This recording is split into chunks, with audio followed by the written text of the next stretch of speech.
Wala si Clinton, ako na lang yung kukuha. Ito, Clinton, maraming salamat. Bibigay natin sa mga katutubong kahit ha. Very good. Oo, nilagay na yung ano, yung malunggay. Sarap yan.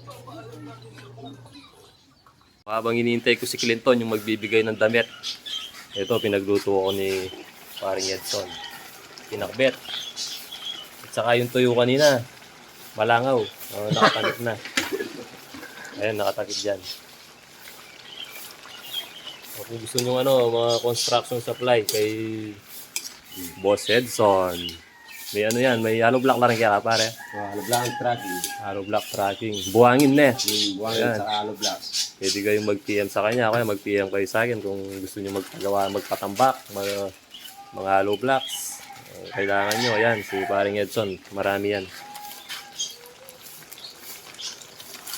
Tagal ni Clinton ha. Parang marami siyang damit na bit-bit ha. Tsaka may din ng malunggepid naman eh. Oo. Oh, niya pang chicharon. Ay, yaba.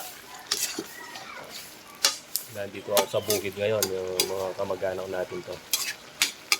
Maraming gulay dito eh. Sa likuran. Ayan o.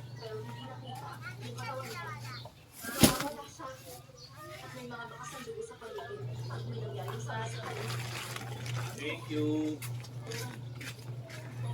More blessings, Clinton. Good job.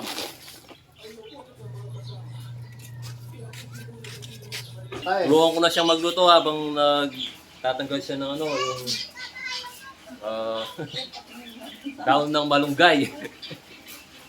Ayan, pare, yun. Pare. Hi! Everyone, nandito si Mr. Ka-Sixy Vlog sa bahay namin, no? So, follow natin si Mr. Sixy Vlog. Yeah. Na ano lang ako dito. Tinatawag lang ako ni pare ko. Naglalaba. Naglalaba kami, medyo busy for today. Nahiya Thank daw- you, follow natin si Mr. Sixy Vlog. Naiya daw si si pare ko eh, no? Thank you. Mahihain din ako pa. Oh, naglalaba pa 'yon, pumunta dito.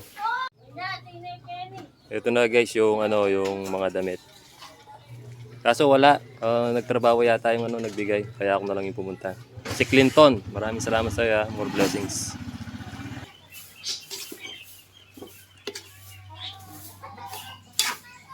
Chef Boy by paring Edson. Shoutout kay paring Jason, next ka na. The Welder Boy.